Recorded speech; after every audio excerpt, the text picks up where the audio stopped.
Good day mga ka-brothers. Ngayon po ay kami lang dito ng aking dalawang apo dahil yung mag-asawa po ay si Brother Ed at si Kamisis ay sa trabaho. Ngayon po ay magagulay po kami ng paborito naming gulay, yung labong. Ito po labong. Labong, always labong kasi ito ay masarap. Ang ihalo namin ito ay yung alimasag. Iba naman yung ihalo namin alibasag. Mahilig kami dito magluto ng labong kasi paborito ng mga apo ko at yung mag-asawa. Kaya po ang unang gawin ko ay ilaga ko muna sa tubig. Ito po. Yan. Lagain muna ito sa tubig. Yan. Tapos dito ilagay.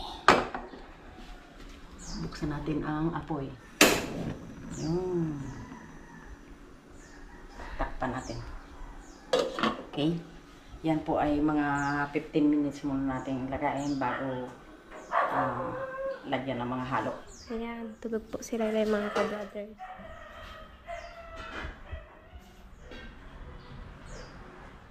Mga ka-brothers, ngayon po ay habang nagtulog yung aking apo, si Ray Ray, ay lutuan ko po ng kanyang sariling ulam. Ito po ang nagalaga muna ako ng tubig.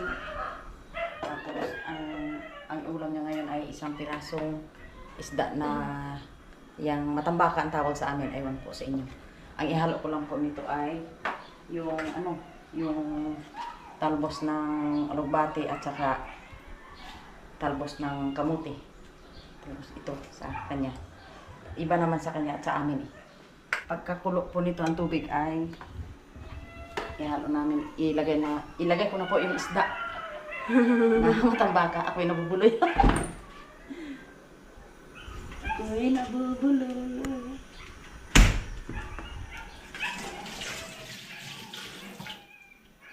Ano natin? Habang po nagpapakulo pa ako ng isda, ay himayin ko yung aking talbos ng kamuti. Itong kamuti namin, ito yung maganda, ito yung pula. Pampasustansya talaga ang pula na talbos ng kamuti.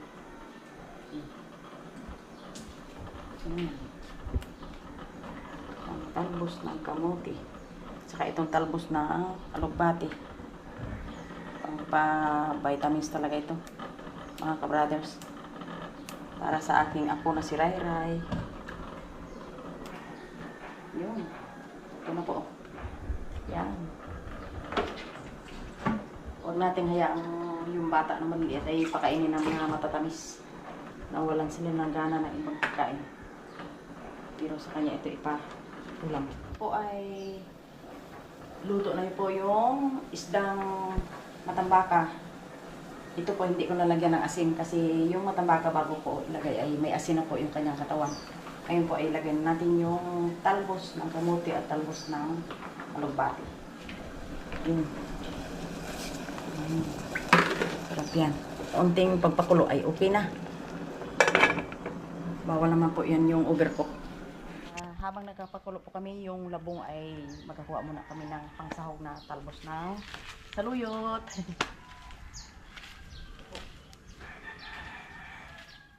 Ang aking saluyot po ay maraming parte ng area. Ito ang saluyot namin. Halo-halo po yung aking sibol ng saluyot.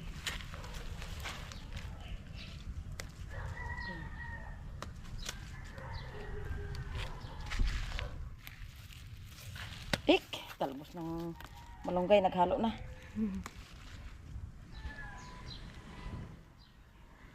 Ngayon po ay katapusan po si Aya ditong kakain ng labong kasi by Saturday ay ihatid na po namin sila, uwi na sila. Kaya ano muna ng saluyot dito, ano yang ang saluyot na malusog. Alam mo mga ka-brothers, itong saluyot ay pampakinis ito ng balat, pampaputi, pero ako hindi maputi. Pampaano daw ito ng balat eh, pampakinis. Okay. Dami niya na. Dami na. Okay. Mga ka-brothers, bago ko po isahog ito sa labong ay sangagin ko muna ng hanggang sa matuyo para malasa siya kasi may asin.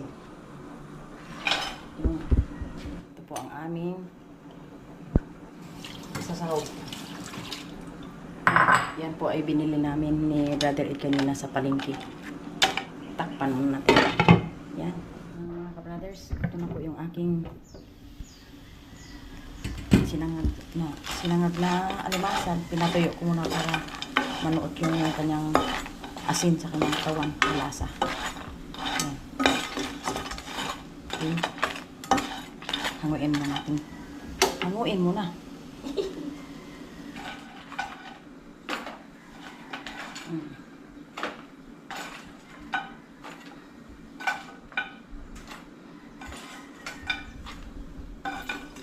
Okay. Tabi muna natin mga ka-brothers. Ayan, gising na si Ray Ray.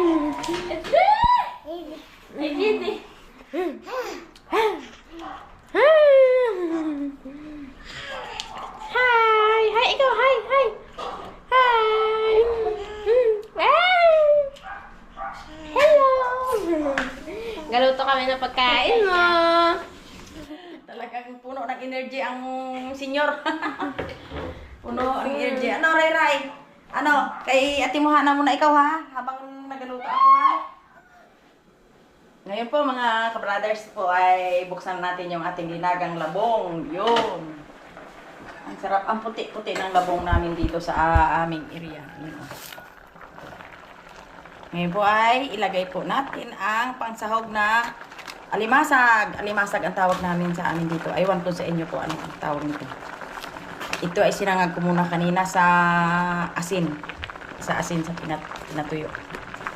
Lagyan natin ng sibuyas. Yun.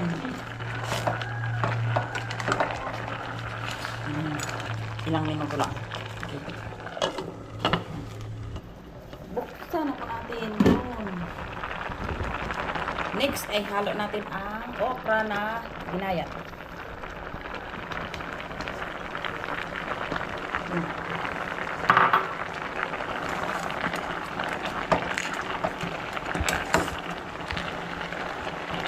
Sabayin natin yung ginayat rin na saluyot.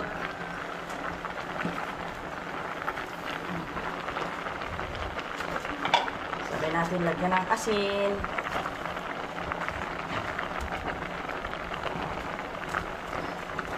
Tapos paghaluan natin. Paghalo natin ang saluyot para ang iba ay pumunta sa ilalim. Mag-mix-mix. Mag-mikos-mikos.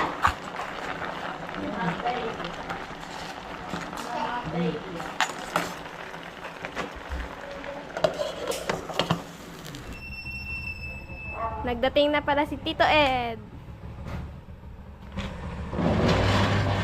Hello mga ka-brothers!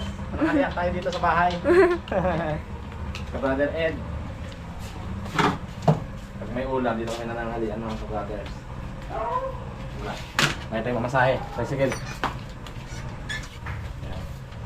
Dito yung pamasahe mga ka-brothers. Punta dito sa amin.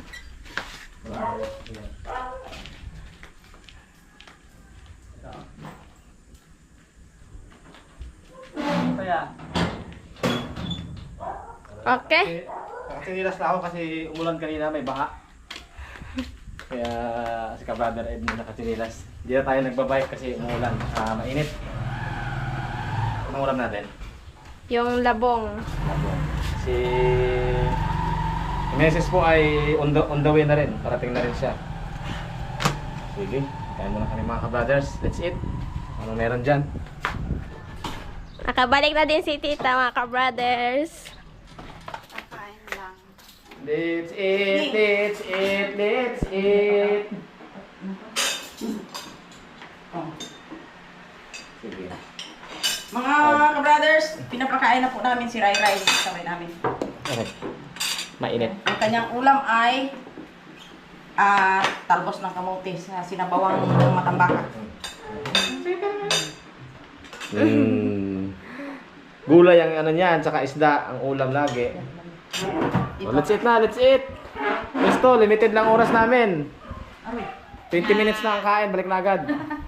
Kapag himagas tayo ng pinya. Say, let's pray, mother. Nalangin po po tayo. Thank you Lord sa mga blessings na aming natanggap. In Jesus' name. Amen. Sige na. Serve na, serve na, serve na. Serve na. Ito naman ay susubukan namin mga ka-brothers. Yan ang kanyang lugaw na may sabaw ng gulay at isda. So, may crabs oh. Maaga ako nakapamalingki kanina. Nung mga alas 6 pa lang po ako yung namalingki. Sakto may nakita tayong crabs. 200 ang kilo. Bumili ako ng kalahati. Sarap ang labong. Labong naman yan. Oh, di ba? Ayos? Sino maganda? Sino maganda? Yun! Clap your hands. Saba. Sabi, sabi, sabi. Yan. Maganda yan sa iyong trabaho. Sige, kaya na yan. Inulam niyo na agad yung ano? Pinya? Ibang klase rin Ibang ah. klase talagang Pinoy, no? Hmm. Nga si Ramisis nga. Inuuna naman ang kumain ng pinya. Ako, pamuli ko talaga yan eh. Pero matamis yan mga ka-brothers. Napakatamis ng pinya. Buksan mo nga yung alimasag kra. Yan, ang isang piraso, tinatin na mataba. Yan yung alimasag na mataba, yung mayroong tuldok ang likod. Mga ka-brothers. Tatlong tuldok yung tatlo. Diba? Pag babae, mataba yan, namumuan pa lang yan. Wah! Oh, di ba? May taba? May taba oh. Yan oh, namumula. Hindi naman ganun karami pero mataba yan. Kasag naman kasi yan. Kasag. Init. Oh. Kasag yan, alimasag. Alimasag na maliliit. Oh, ano yung isa? Yung malaki? Eh di, ano? Alimango. Alimango. Hmm. Big alimasag. Sarap? Salap. Hmm. Salap. Sarap, Rayrayin? Kakainin ko ang isda ni Rayrayin ng iba. Sige na.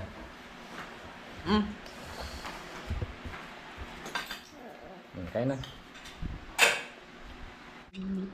Mga ka-brothers, kay Hana na parte o tingnan mo. Taba. Yun, ang taba. Taba. Dilaw. Ako, double action. Swerte. Isa lang yung kamay. Isa. Yan natin itong ating alimasag. Mataba rin to. Ang mapagmahal na papa. Oo. Yun. Ay, medyo payat ng Hindi kunti. mapayat. Nagpayat. Yung kay Hanang mataba. Kahit maliit lang. Siyang hawak ng taga-subo. Dalawa. Maya, after 20 minutes, dagdag na kami sa opisina. Let's go mga ka-brothers! Reporting for duty ulit. Malapit lang kasi ang bahay dito sa amin, mga ano lang. Wala pang 1 kilometro. Bless kay nanay. Kaya Bless na, nakakauwi bless. kami minsan. Bless! Yan, bless na. Bless na, bless. Yan. Papa, bless. Isa pa, kay papa. Dali. Yeah! God bless. Ingat. Let's go.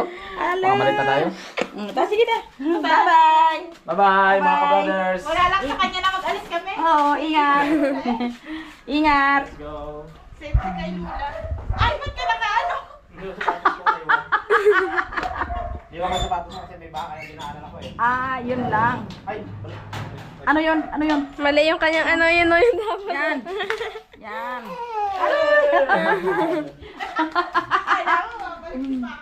Hello, bye-bye.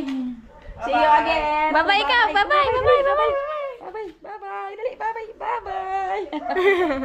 Yun na, mga ka-brothers. Yan ang trabaho nila araw-araw.